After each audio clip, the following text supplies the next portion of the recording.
Willie. Hello, IT support. Okay, are we all set here?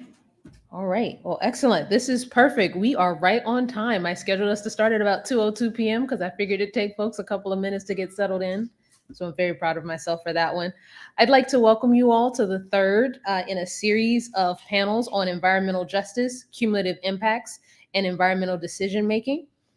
Today's session is going to build on Monday's session, where they went over the definitions of cumulative impacts and helping us to get a better understanding of how we measure them in a systematic way. And then that was followed up on Tuesday with the discussions of lessons learned at the state and local government level. I believe you all had some folks here from the Maryland state to talk about what they've been able to achieve there. And so today we're going to continue on in that same vein, and we're going to talk about some of the legislative barriers and opportunities to creating policy in a framework that is built on community involvement and takes into consideration root causes. But before we jump into all of that, let me take a step back and introduce our panelists. We have with you, as some of you already know in the room, Ms. Raya Salter. She's an attorney, consultant, educator, and clean energy law and policy expert with a focus on energy and climate justice. She is the founder of the Energy Justice Law and Policy Center and a member of the New York State Climate Action Council. This is the body that developed the New York's plan to implement its nation-leading climate law. We also have with us today Mr. Willie Scott. He's currently the Environmental Committee Vice Chair of the Sierra Club in Delaware.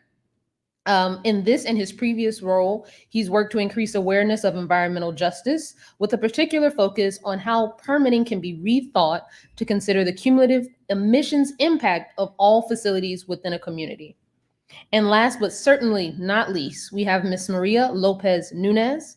She has more than 10 years of experience as a facilitator who specializes in conflict resolution, racial and gender justice, and community building. She currently serves as the Deputy Director for Organization and Advocacy for the Ironbound Community Corporation. And in 2021, she was selected for the inaugural White House Environmental Justice Advisory Council. So welcome to all of our panelists. Thank you all so much for being here with us today. So I'm going to start us off with a Cedar question to get us thinking about this. And I'm really curious, and we'll start with on my left, Mr. Scott, and just go through all of the panelists. Where in the legislative process should we be focusing our efforts so that we can actually create frameworks that monitor and evaluate cumulative impacts? And what I mean by that is we are all very aware that this is something that spans across all areas of government, right? This isn't just a Department of Energy thing. This isn't just changing laws and policies. This isn't just Food and Drug Administration or even defense to some extent. This is something that goes across the board. So when we're thinking from a community aspect of how we begin to build this out, where should we be targeting our efforts in the legislative process so that we can actually start to build a monitoring framework to address this issue? So Mr. Scott, can you start us off on that thought? Sure, and thanks for inviting me to participate. I think this will be a great forum. There's probably been a lot said already. As you mentioned, CI has been a topic, for the first couple of days of the session, and so I'm sure people have been deeply immersed if they participated in some of those sessions in this whole topic. And I think one of the things that should be considered is, when you step back and you look at cumulative impact, I'll keep calling it CI because it's easier for me to say CI than it is cumulative impacts. It's a pretty broad topic, and there are a lot of definitions out there, and those definitions include a lot of different causal factors, if you want to put it that way. They range from environmental factors in terms of exposure to emissions, as well as several socioeconomic factors. So if you step back and look at the whole topic of cumulative impacts, it's pretty broad. So when you think about, how do I address this, or how can we address this in a given community? I think you have to consider the root causes for the conditions that exist in each community. So each community is a little bit different in terms of what exposures there are and ambient air quality and a variety of factors. So again, I think it's stepping back to look at, what are the root causes for the key concerns you have in a given community. For us here in Delaware, the key issue was that we have this issue with polluting industries or facilities and people occupying the same space. And so you can think about, what that looks like and to create the issues that create. Some of those are legacy issues, from, historical practices, but we see those practices continuing on, with new permitting and new legislation, or I should say new permitting to allow more industry growth as a source of revenue for the state. And naturally, people talk about jobs. But if you think about Delaware, if you look at Delaware in the northern part of the state, it's pretty industrial based. And so, those are the issues we have to confront when we have this concern about people in the industry living in the same space. If you go down to the southern part of the state, it's a totally different deal. It's mostly agricultural, dominated by the poultry industry and capitals of concentrated animal feeding operations. So again, the circumstance there is a little bit different. So again, it gets back to this point of having to consider, what are the key issues, key concerns that we see in terms of people being overburdened with disproportionate levels of pollution. What are those sources, and how can you best mitigate those, in some reasonable fashion? So we've tried to focus on reducing emissions by limiting expansion and the growth of facilities, of polluting facilities in these communities that are already overburdened. And that's been our primary focus. There are two basic controls there that we can play with. One being thinking about land use and zoning and how that plays in these circumstances. And the other one being on the environmental permitting process. So to me, those are the two key knobs that are turned that determine, what level of continued exposure or future exposure people might have in these communities. And so for us, we chose to work on the environmental permitting side. Need to work on both, but we thought we'd get the most immediate effect and impact from working on permitting processes and practices. And the intent there is to try to limit emissions from existing facilities, create a basis for controlling emissions from expansions that may be on the forefront, and any new facilities that may look to come into our already overburdened communities, and also to have a greater level of community engagement and involvement in the decision-making process. So that's kind of in a nutshell how I think about it, but it basically comes down to, like I said, CI is like an elephant, and the old thing of how do you eat an elephant? Well, it's one bite at a time. And I think, it's critical for us to kind of step back and think, how do you divide and conquer this elephant and ensure that the actions we take are effective, immediate, and do produce long-term results. Thank you, Mr. Scott. Raya, as our lawyer on the panel, I'm very curious as to where do you think we should be starting in this legislative process to address cumulative impacts? Thank you for that question. Thank you, Willie. Thank you. It's wonderful to be here with Maria. We're really talking about some of our real champions on these issues, and I'm glad to be here talking about this. And, I was listening to Willie's comments, and it's just really important because in many ways in New York State, like we've kind of taken some leadership in terms of having some of these things in our law. We have a really broad, no disproportionate burden to disadvantaged communities mandate. We have, a whole process that had like a climate justice working group that really engaged leadership on identifying who is disadvantaged communities and all these other pieces. We also have a cumulative impacts law, which actually has some real problems because its effective date kind of grandfathers in a lot of the cumulative impacts. And we're at this place where we do need to focus on, it's like, it's enforcement. A lot of the things that we put forward when we do get these things in law, and I think we need cumulative impacts legislation. We need, climate acts that include justice and environmental justice and energy justice in addition to just, clean energy standards. But where I think we're coming up is compromises that get made, political rollbacks that we constantly need to fight. And also, really important, we're needing to come forward with more policy where the rubber hits the road. So exactly what Willie's saying, and I'm hoping I can learn from folks who've been digging into the weeds here, because then the state looks at us when they should be doing it themselves, but they look at us and say, well, what does this mean? What should we be doing to do a cumulative impact, analysis in this scenario, that scenario, this scenario? And we need to be coming forward with more detail on how to study this and how to actually implement this. And yes, how do we get to that local level when you're talking about permitting and zoning, which can be complex. Sometimes that's a municipal issue, a very local code issue. Sometimes it's state, sometimes it's overlapping state and federal. So it can be confusing. Municipalities need support. We need leadership from our state and federal governments on these issues. And to your point about legislation, I'll wrap it up to answer it. Yes, though, we do need these type of provisions in law on cumulative impacts, on justice more broadly, and on the structures that are going to create those opportunities for community participation. Like in New York State, we had our Climate Action Council, we had our Climate Justice Working Group. That was great, but New York State's very populous. We need more. We need to have more of these participatory bodies put through in legislation that give community members, community groups an actual voice in these processes. And there needs to be additional supports that facilitate that involvement by by communities or organizations. So that's something else that we need to see more often in legislation. No, thank you so much, Ryan. I think that perfectly tees up Maria, who spent so much of her time in community.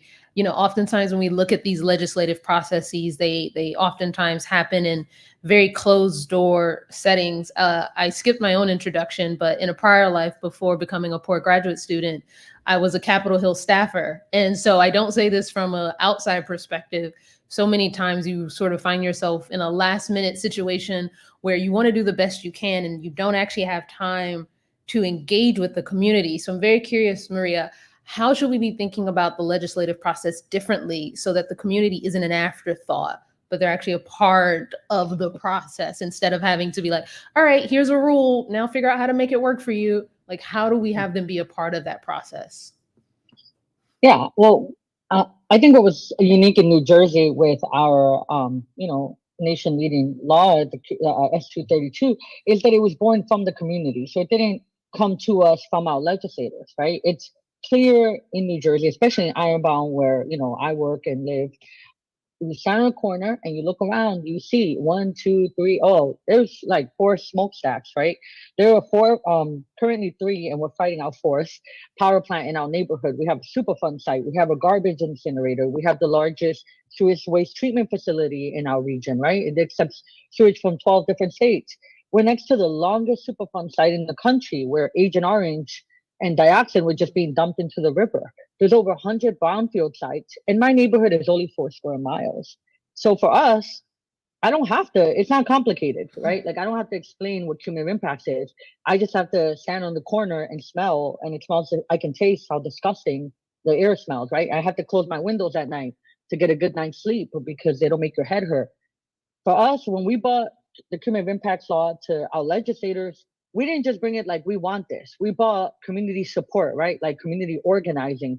Well, in a lot of ways, we come with our own votes. And so if we're really going to show people how it's done, you have to show them your organizing power. It's not just like, oh, I have a good, soapbox to stand on and talk to. No, like, I actually got an audience, and at a moment's notice, I can mobilize hundreds of people. That's the power of working in community, like for Ironbound Community Corporation, at the drop of a dime, I could have 300 people at your doorstep if we need to go there, right? That helped us get the strongest law where we didn't compromise, even in the rulemaking process afterwards, we didn't compromise, for instance, one offering, they wanted to consider what's a compelling public interest to have an exception for the law, a loophole introduced, right? Obviously, we had to compromise on it, but what's good is we didn't have to compromise all the way. Like the unions and the governor's office, they wanted us to have an economic exception. What would an economic exception do but completely undermine the whole law, make it worthless, make it so that it would have been back to business as usual, where you could put a price on our community's health and well-being? Well, that economic exception was completely rebuked because at rulemaking hearings, we had hundreds of people showing up and knowing what they were talking about when they were arguing with the Department of Environmental Protection.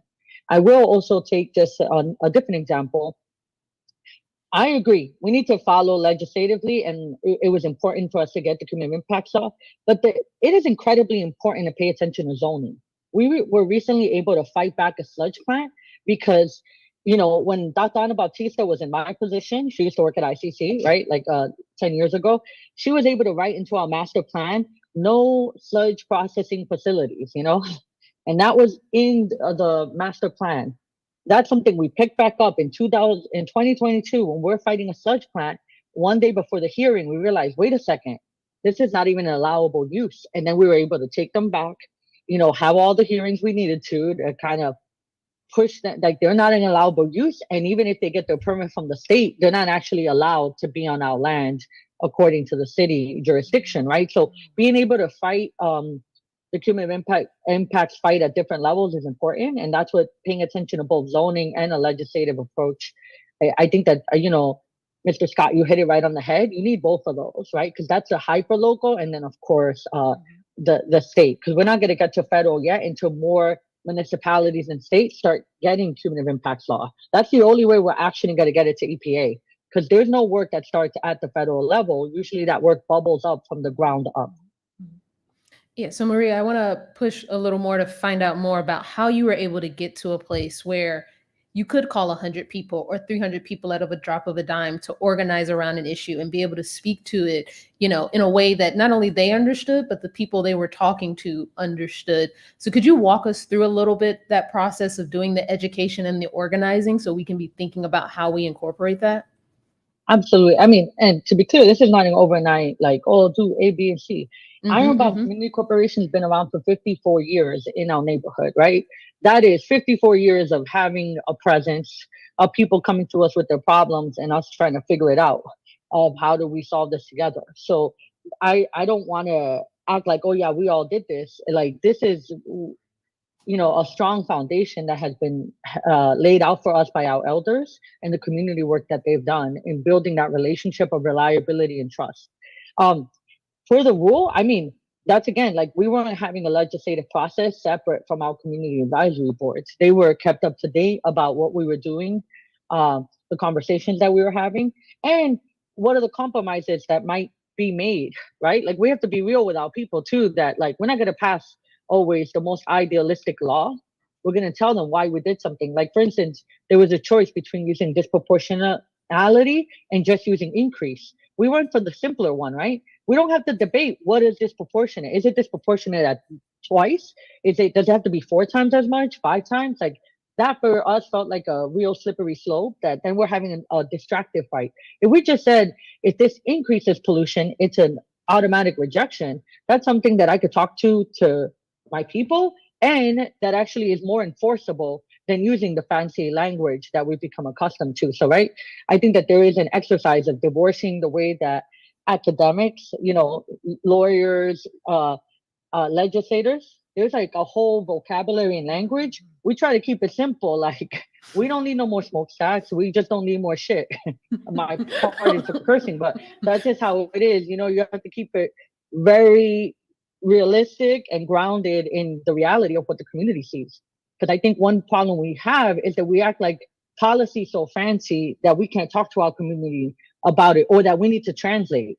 It's actually like, people in this area need to stop making it so complicated. Like, it's almost self-justifying.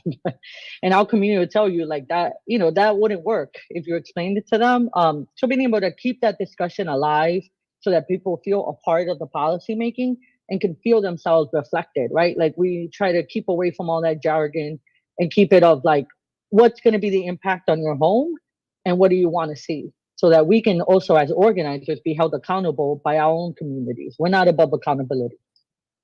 Yeah, no, I think that's perfect. I will say, I don't think we have the NFL 3-second delay. So, thank you for being frank and honest. It's good for everyone.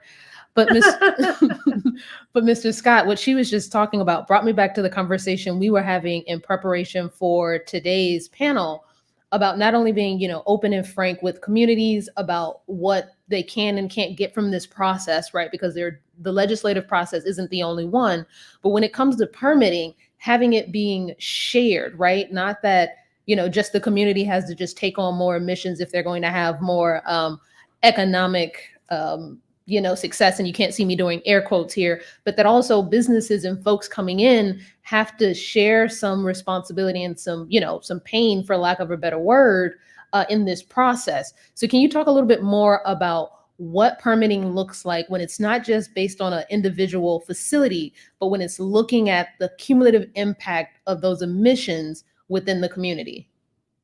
Sure. So if you consider the current practice in Delaware, when someone applies for an environmental permit, that permit is assessed on a one-off basis. In other words, it doesn't take into consideration any other environmental factors that people are already subjected to. So there's no consideration given to the levels or the types of pollution that already exist in the community. They only look at that one application, that one facility, and what might be proposed to be emitted from that facility to make a determination as to whether or not this is an acceptable thing to do and it's okay to go forward with a permit. And so in contrast, what we would want to do when we think about cumulative impacts is to give consideration to what already exists in the community. So what facilities already exist that emit and expose people to toxic pollution, traffic, proximity to major roadways, which have historically been built either through or around, environmental justice communities. Is this in a congested urban setting? Are we subjected to, a bunch of distribution centers in that area where you've got diesel truck traffic coming in and out of the community? What's the ambient air quality level look like in that particular community? And Delaware also has a unique position of being a non-attainment area in our biggest county in the state, for ground level ozone, which we know, creates respiratory risk. So taking all those factors into consideration, in addition to this new thing you want to do, I think is what's critical. So it's not just a new thing by itself, but it's the new thing in addition to what already exists. And that should be, one of the primary bases for, saying yay or nay to an environmental permit. And it doesn't just apply to air quality. I mean, as I mentioned, when we get into the southern part of the state, we're talking about groundwater quality, nitrates and other chemicals that leach into the soil and eventually make it into the groundwater. So we've got issues with contaminated wells and that kind of thing. So again, it's, recognizing that already exists. And so when we look to increase the capacity of a poultry farm or, put in a new poultry farm, those factors have to be considered in addition to, what pollution this new thing might bring. And so that brings you back to, ensuring that you have a good cumulative impact analysis to make the determination of the health effects of, this proposed project in conjunction with, the factors that already exist. And, helping us get to a point where we can understand when have we reached tilt, when it's enough too much, or when we, how do you say no is the bottom line. And that needs to be critical, that health impact analysis. There's a lot of challenge around the science that's being used in health impact analyses. So it's important that, if you're going to do one of those, that it be done in a way that's credible and it's able to sustain challenge, because there will be challenge. And it needs to be performed by an objective force, having an objective source, I should say. Having the State Department of Environmental Control do that for you, probably not a good idea. So how do you engage outside consultants that are reputable and credible and providing, an objective analysis? Just wanted to echo something that Maria said a little while ago. I cannot overstate the significance of community engagement in developing these processes, whether it be legislative or regulatory. Again, as Maria said, a lot of this stuff gets convoluted. It's a lot of legalese. There's a lot of science, that people have to kind of digest and try to understand. A lot of statistical information that has to be absorbed. Like I said, we can kind of overwhelm people very quickly with not just nomenclature, but information and data. So it's important, number one, to ensure we've got good mechanisms to engage people, keep them aware, provide huge opportunities for input, into whatever proposal you're thinking about taking forward, and then keeping them up to speed on progress. And as Maria said, sometimes you get into these legislative issues and you do have to make, reconciliations, I'll put it that way. And again, it's finding the least deadly option, for the outcome that you're trying to reach. There are other issues that, I think we need to think about as we think about the permitting process. And so what does outreach look like from the Department of Natural Resources or whatever the environmental control agency is in your particular state? How do they communicate to people that there's this permit that's being proposed in your community? How do you do that in a way that, if language is a barrier, that's taken into consideration in those communications? What vehicles or medium do you use to communicate to people, and how is that done and on what frequency? How do you make sure that, hearings are accessible, and that people can actually come and engage and participate and hear about what's being proposed? In Delaware, we've got this deal where, our chief environmental officer can decide whether or not there'll be a public hearing. And one of the things we're looking at is that no, if you're going to have someone apply for a permit in an overburden community or an EJ community, that public hearing should be mandatory. It shouldn't be something that slides out in a notice in the newspaper. People may see it and may not see it, and then the onus is on the community to request a hearing. It should be automatic that a hearing be held.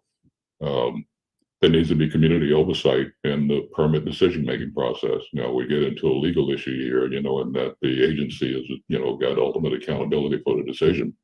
And we're not asking that, we have community members making the decision, but we want to make sure that they have input in that decision-making process and also an opportunity to challenge any decision that comes out of that. The other little thing we've got that plays in Delaware is the use of emissions offsets. And so I don't want to get too deep into emissions offsets, but it's basically a scheme that says that, if somebody requests a permit, there's going to be some level of emissions that they can't reduce on their own. They are allowed to buy credits at a fairly cheap price that were generated when somebody else, somewhere else in the state of Delaware, actually reduced emissions. And so the net effect of that is that that permit requester is allowed to increase emissions in the community where they're going to place a facility or expand a facility using an artificial offset. And that we think is just atrocious. So those are the kind of things I think that, again, as you go back and look at what happens, in your community, what are the key ills and issues, how do you address those in a way that, those can be at least mitigated, if not eliminated. So think about the flaws in your state and permitting processes. We talked a little bit about zoning, but as you look at the municipality level, what can you do to influence zoning as comprehensive plans are being developed that typically run about a 10-year cycle. What stamps can you put in those to ensure that like Maria described, there's some things that will help with this process. Not just on the permitting side, but just on the, can you even do this on this piece of land kind of thing. So this thing, we kind of model the legislation that we're proposing after the legislation that was done in New Jersey, as 232. That's when Maria and I had a chance to acquaint ourselves with each other. But as I said earlier, when you look at Jersey and you look at Delaware, they're apples and oranges, both fruit, okay, but different kinds of fruit. And some of the issues that were faced in New Jersey were not necessarily issues that we had in Delaware. And so we had to really think about, okay, the construct of what was done in Jersey, I think is a good fit and a good model for us, but how do we tailor that to ensure that we're meeting the needs of our state? This is not a quick or easy process, okay? It's easy for us to sit here and talk about this, but Maria, I think you guys worked over 8 years, or 7 or 8 years on S232 when you get all the way through to the regulatory process. And we've been at it now for 3 years, and hopefully we'll be able to introduce our legislation in the next session early next year. So it's not a quick and easy process when you do all of the groundwork that needs to be done to get to the right place. Yes, again, you got to have broad, deep levels of community involvement in developing, any legislative changes. So again, that people have an opportunity for input. What do you really want to see change? Some awareness of what the options are, for change, and then good alignment with the community on what you want to see going forward. And just to plug at the end here, the old saying is all politics are local. And so none of this is going to happen if you don't have the support of elected officials. And so as election seasons come around, I think it's imperative that, we understand who are these people that are running, what are their position and stances on these issues, particularly around the issue of permitting and cumulative impact. Are they willing to take a stand and support your efforts? And if you find one that is, fine, let's make sure that that person winds up in the right place. But then at the end of the day, you still have to hold them accountable, for their positions and ensure that they are supported. So it's a kind of convoluted process. It's all encompassing. It should be pretty much all encompassing as best you can. But again, think about those key factors of, what are the critical issues in my communities? What would be one of the few things that would make a difference, whether it be through permitting or zoning? and then how can you tailor that legislation so that you address those issues. And the other one is to have a good partner in your General Assembly that can be a solid sponsor and has got the guts to take this thing forward. Because it's not an easy fight. I mean, the Chamber of Commerce is going to come at you. Businesses are going to come at you. Other General Assembly officials, will have their own thoughts about whether or not this is a good idea. So you really need to have someone that's got a really strong backbone and really passionate and committed to the cause to make this work. No, thank you so much, Mr. Willie. You highlighted a number of things, but before we've got about 9 minutes or so left in the moderator questions.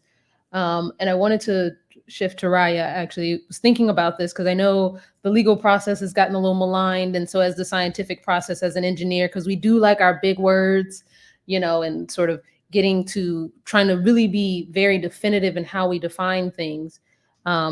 And so I'm curious, in your work in this space, particularly in New York, where you have, I'm sure, a very engaged populace, how have you gone about the work of educating and preparing people to be involved in these legal processes, through your law center and other activities? Yeah, this is a good question, and I actually wanted to speak again to, sort of like the issue of compromise and political power. Like, what we're trying to do, what I think the intent from like the New York's climate law, which was a, activist-based, community-based climate law, is actually start changing the structures of government, changing the trajectory of harm that of both disinvestment in frontline communities and lack of participation and environmental harm, and actually get the government to start being an instrumentality and sort of trying to shift that. And just to one point, as many folks may know, the federal Justice 40 policy came from New York State's policy of 40% of the benefit to frontline of climate spending must go to frontline communities. It's just a question about the compromise. Like we didn't want benefit. We didn't want that benefit standard. We had a lot of thoughts about what that should be. We thought in the first instance, it should be money spent, dollars spent. But just I mentioned that to how powerful these compromises can be, because when that policy was lifted to the federal level, you still ended up with that murky benefit standard. And these things are really problematic. But we have things in the law that like in New York, we're trying to get beyond, not beyond cumulative impacts, but beyond, cumulative impact and the analysis needed. But our actions are supposed to prioritize emissions and co-pollutant reductions in frontline communities. So it's beyond like, no, you can't add. We're supposed to be starting from actually looking to a place where we're investing in improvements and making things better.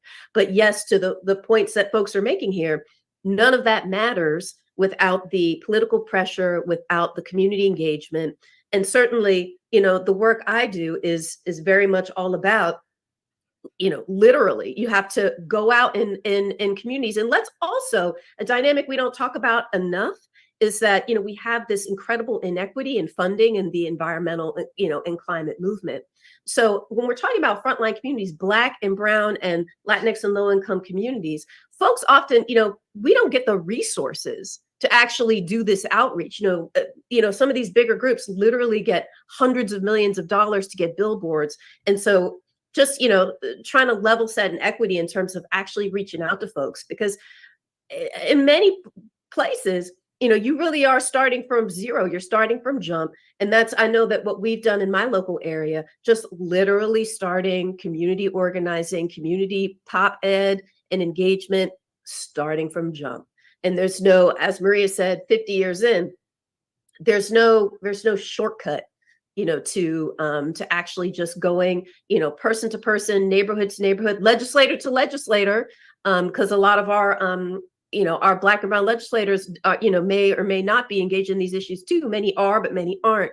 And so literally it's a question of making sure that folks, get communicated to about these issues and are asked to come in and participate. And then we have to put all kinds of pressure on the bodies, to do what they're supposed to do, which actually is complicated and frustrating. Ideally, ideally we can get to a place, and that's what we're trying to do, where we're actually, again, where we're putting these structures into the state law, so they can start turning the corner on perpetuating so much environmental injustice and harm.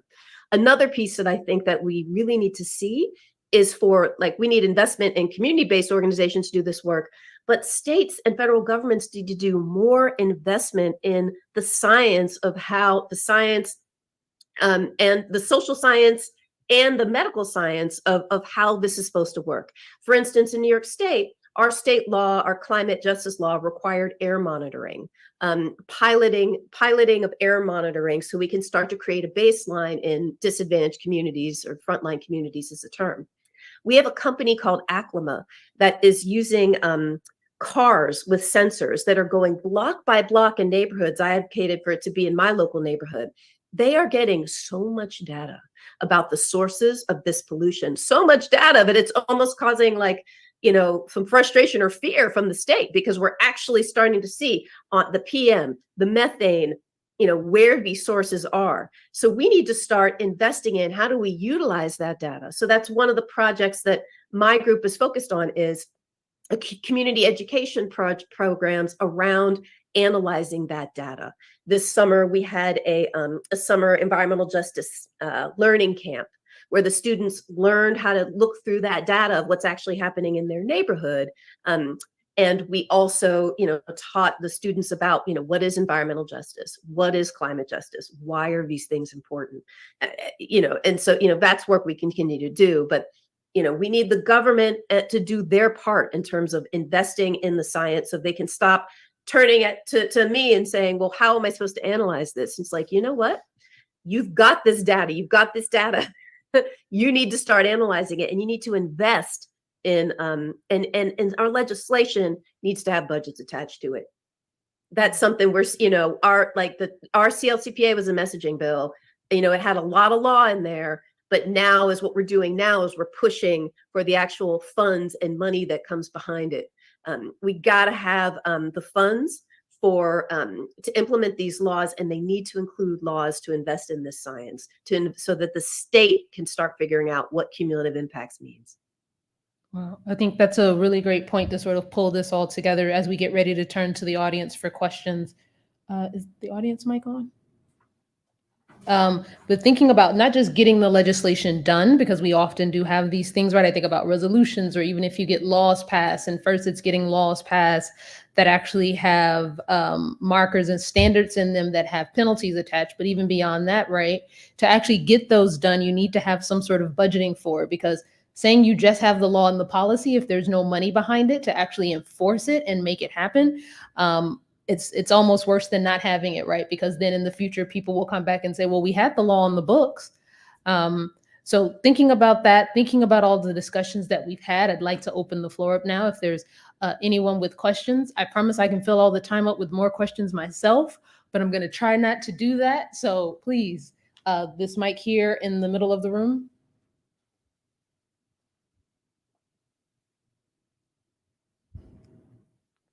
Don't be shy. Yes, ma'am. Please come to the mic so that they can hear you. Hi.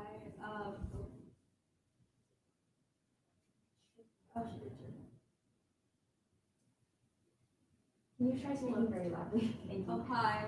Hi. Yeah.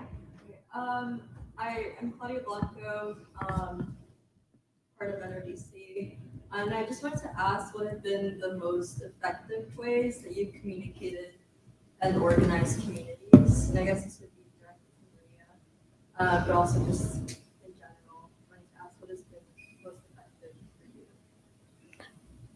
I'm sorry, I don't know if you guys can hear, so I'll repeat the question. We have a question from a young lady, Claudia Blanco, and she was asking Maria, what has been some of the most effective ways that you've been able to organize the community? Effective. Dun dun dun. Yeah. For me, I think effective is like having a good, clear enemy, right? Like the sludge plant was so good. I mean, the sludge facility wanted to burn human waste, right? Like we have a sewage treatment facility, so they wanted to pipe it over and then just burn it in our community that already has all the stuff I talked about. So actually um the picture behind me is from the rally we had. Like we had this beautiful walk from our community center to the sewage waste treatment facility, and it's like a short walk, right? Like it's effective organizing when it's clear who the enemy is, the messaging is clear. It was stop, I won't repeat myself, but it's stop shitting on Newark, right? It was very clear, like there's human waste that they just want to burn in our neighborhood, and they're telling us it was actually a greenwashing thing. It was supposed to be considered carbon capture, right? It's beautiful how greenwashing works. And as we were challenging them about the fact that they're not in our zoning, they started shifting the vocabulary and calling it biosolids, right? Like there was no longer sludge. So like being able to capture that language and say, nah, it's sludge. You're just burning human waste, calling a pig, that made it really like exciting for the community to be a part of, because it really did really, I think, solidify that us versus them mentality. And then what happened to the elected officials? They had no choice but to get on board with us, right? Like they might have wanted to try to stay neutral, but it was kind of irresistible for them to join the side of the community. And it was the first time in my time at ICC, and I've been here for more than a decade, that I saw all the elected officials, like at every level, like all the council people, the mayor, the assembly people, the senator, right? Like the state senator, like everybody giving us their solidarity to say no to this sludge plant. I mean, they didn't do themselves favors. In the articles, they said we followed the feces to Newark, right? Like a facility that's that derogatory towards our community makes it easy to galvanize the folks. So then in terms of organizing, all we had to do was tell people the truth, like show them the articles, show them what they were doing, and that kind of got people really engaged and invested in the outcome. So I think great organizing is honestly, you have to have a good story. It has to be easy to follow and clear where the community if they participate, what's the difference that they can make? And in our case, we told them, like, we need to get our elected officials behind us or we're by ourselves, right? Because at the end of the day, we can stop construction, but we need people in power to actually care about us and hold them to their jobs. So the community saw that difference start to matter, right? Like that when they called all these offices, that folks were coming onto our side.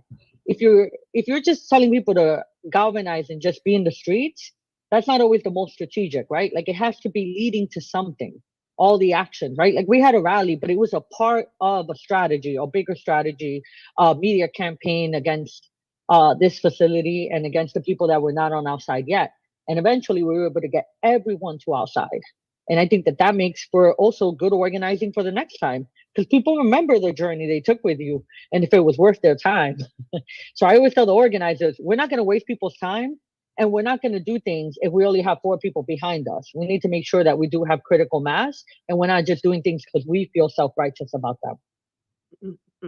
That's true. I think, yeah, that's it. All right. I think we have solved our in-room technical issues, so that mic should now work. Uh-oh. Now it's on. Ah. Hi, I'm Dee Williams. I'm from Johns Hopkins Center for a Livable Future. My question is for Raya, and I'm just curious if you have included any kind of health outcome data that you're going to be collecting to show that some of the legislation and some of the EJ regulations that you've come up with are having positive and health co-benefits. Are you? I'm hearing a couple. I'm hearing like this question is probably like, what is the state doing? Like the state of New York, and then also like what are we doing in our work to try and make sure that this happens? Maybe I'll take the question like that. I think the state, needs to do more. One of the things that it's just things just sort of like move so fast in the policy world and start doubling over like, on themselves, because the thing that we're grappling with right now in New York State is that post the the climate law and the climate plan, the state has decided they want to do a statewide cap and trade program. They're calling it cap and invest, but really it's cap and trade. And the idea, of course, is that, broadly is, they want to use this as a way to raise funds, to pay for clean energy programs and other things. But the, EJ advocates are very concerned about, what have traditionally been some really negative impacts in this area. And I mention it because in this context, we're now looking at, okay, are we going to be regulating these sources and ensuring that we're actually going to get the emissions and co-pollutant reductions, that we want to see, and how can we make sure that we prioritize these emissions and co-pollutant reductions in frontline communities? And frankly, again, this is why I think there's a lesson. It's like once you've got some of these great stuff in language in law, we need a lot of pressure on the government in terms of like, what do these analyses like really mean? And that is really the fight right now, is like, how do we hold them accountable to these standards? How do we demand that they engage with them, and they engage this data, to your point? And how can we have the actual indicators to hold them accountable to that? I will say that as part of the climate justice working group process that identified who is a quote unquote disadvantaged community in New York State, which is where these other pieces kick in terms of no disproportionate burden and cumulative impacts. The state did go through a very robust analysis to identify communities, and they did include a lot of health data to really get at how are communities both climate vulnerable and pollution burden. And so a lot of that data is there, a lot of it is public, but I'll just stop and say that yes, we need more accountability, we need more metrics and standards to hold government accountable, and that is the fight that we're in right now. Thank you, Raya. Our next speaker. Hi, I'm Terrence Bankston. I'm the Senior Ports and Freights Campaigner for Friends of the Earth. We are a national and international environmental organization.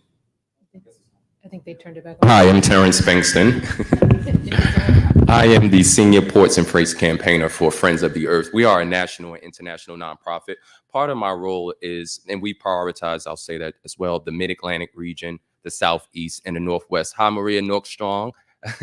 And but presently, we're working with DCBAC. Willie, you might be familiar with the coalition. I know Sierra is a part of that on their community benefits agreement in Delaware. But when I look at Delaware's port, Wilmington's port, when I look at Newark's, New York and New Jersey's port, and we talk about Justice 40, and we talk about the $3 billion in Green Ports funding through IRA, when we talk about the federal government prioritizing environmental justice communities, part of my concern as a resident of New Jersey, but also in my work, is that ports will leave funding on the table, this unprecedented amount of funding, this small time frame to sort of to create programs and access this funding. But this push to have collaboration and true engagement ongoing with with our environmental justice communities. The fact that ports are not aware, we just met with New York, New Jersey, that there's IRA funding, the government relations rep we met with, and sustainability. There's IRA funding to provide incentives for stakeholders in environmental justice to engage with the port. A lot of times our politicians are used as the front line for our voice, and we know, those of us who are on the front line of environmental justice movement, that we truly need to be the ones that are at the table. So in terms of regional successes and perhaps individual successes for greening our ports and encouraging these collaborations, what are your thoughts around how we can organize as environmental justice movement for the Mid-Atlantic to sort of see some successes and some growth between all ports, but also, again, regional successes? What are your thoughts around not just holding the ports accountable, but ensuring that we have a transformative partnership versus just a transactional partnership with our ports?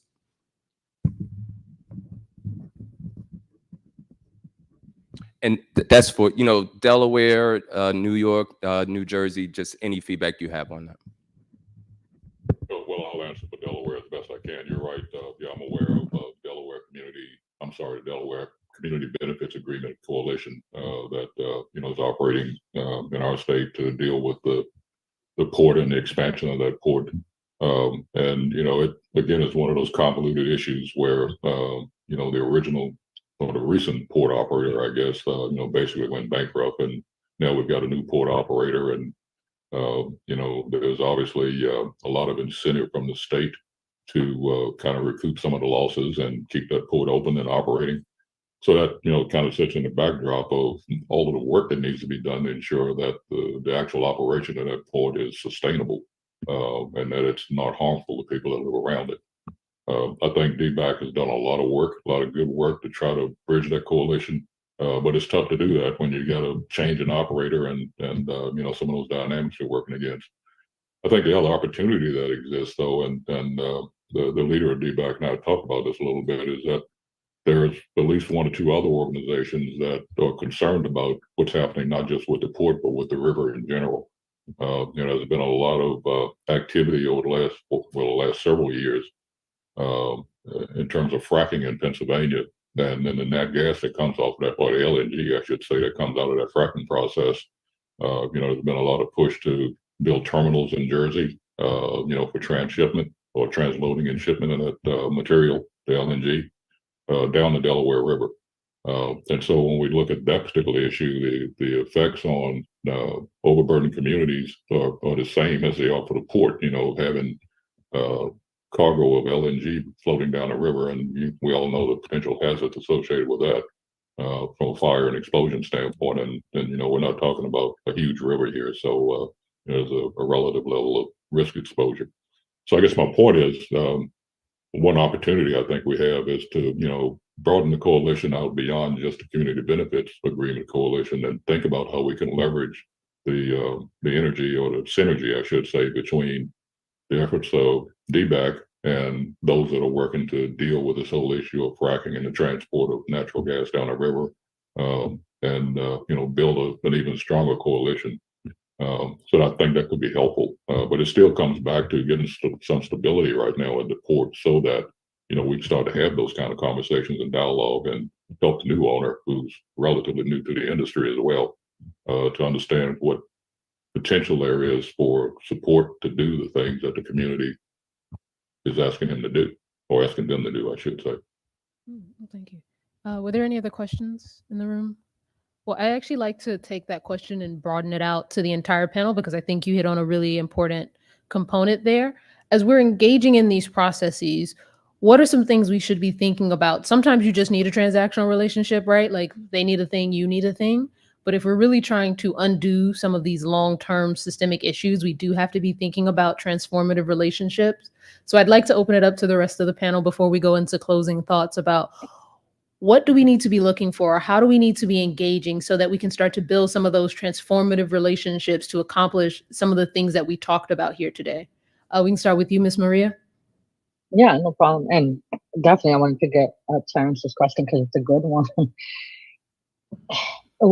I hope if anyone has the opportunity to intervene, do not let anything become a public-private partnership. That is just like the end. That is the most terrible structure I've come across in trying to. I think all private is better even than private public, because one hand washes the other, and that's the situation that we're in New York and New Jersey with our Port Authority. It is, and especially it's a public-private partnership between two states, right? So it is almost next to impossible. It has been for us to hold these entities accountable. And we've done a lot of work with Terrence, with Clean Water Action, with Southport Environmental Alliance, New Jersey Environmental Justice Alliance, right? We're together in a coalition for healthy ports. And, we fought the good fight, but the Bayonne Bridge has gone up. Our port is going to become bigger. And they are leaving money on the table for communities. They self-report, and what they always say to us is, you have to regulate me. And that feels, again, like an unfair ask of communities, right? When we're talking transformation, I want to see public-private partnerships end unless they have really stringent accountability measures. The city of Newark has no representation, no adequate representation in the decision-making body of the port. So it's hard. Like, who do you go to make sure that they even apply for money that they're eligible for? right? And so that's where we do oftentimes have to go and have political conversations. And I agree with the sentiment. Sometimes relationships are transactional. So I'm okay with that, with especially with elected officials sometimes, or bureaucrats. It is important to demonstrate what can we do for others. And I do know that communities can do a lot more than we're given credit for, right? We're not just, I think for me, it always comes to, I'm asking for your support, but I'm going to give you support to get it to the finish line. It's not just like, I want you to do this for us. We're also going to come in and we're going to push together behind you. And I think that when officials, whether they be elected or just government officials, see that, they realize, oh, I can actually do the right thing in my job, right? Because I also want to always have compassion for the fact that there is a lot of pressures we don't see behind the scenes on people that we hold on, sometimes on pedestals. They're just human trying to navigate through a lot of complexity themselves. So they do need our communities to have their back if they're doing the right thing, right? It is carrot and a stick when it comes to organizing. And I'd rather be behind someone and on their side than having to fight the people that are supposed to represent us. I want to have their back if they are willing to have our communities back. So I'll leave it there. That is a whole lot of fantastic. I want to make a point that I think is really, really important on this community engagement thing. At the federal level and at the state level, we're starting to see governments use community engagement or community input as almost like a proxy for environmental justice. So and this is something like, this is like a no-go, like this idea that we're going to show up and talk and you're going to go ahead and do what you wanted to do anyway, and that you somehow absolved yourself of your responsibility to not create disproportionate burdens. The government is supposed to be out here fostering environmental justice. That's what they say they're going to do. Case in point, the federal power plant rules. Right? These federal rules, if you see that federal rule, which basically is creating a carbon capture standard for power plants across the United States. And they actually say in this rule that they know that emissions are not going to come down equally, and they're not going to come down specifically in frontline communities. They just out and out say it. And then what they spend a lot of time saying is, we're going to make sure that there is community engagement, that there is community input, that there's community engagement. So there's this idea that you can put in this idea that you're going to talk to or talk at communities or have communities talk at you. And but there needs to be that stick behind it. Like, we are doing this for a reason. This input is supposed to be meaningful, and that does not take the eye off the government to stop perpetuating environmental injustice. Well, I think, you just said a word there. You got some mm-hms, and I felt maybe even a good low amen in the room. So I want to challenge us a little bit. As we are preparing to close out, we've spent a lot of time thinking about how to prepare communities for engagement with various types of agencies and types of actions.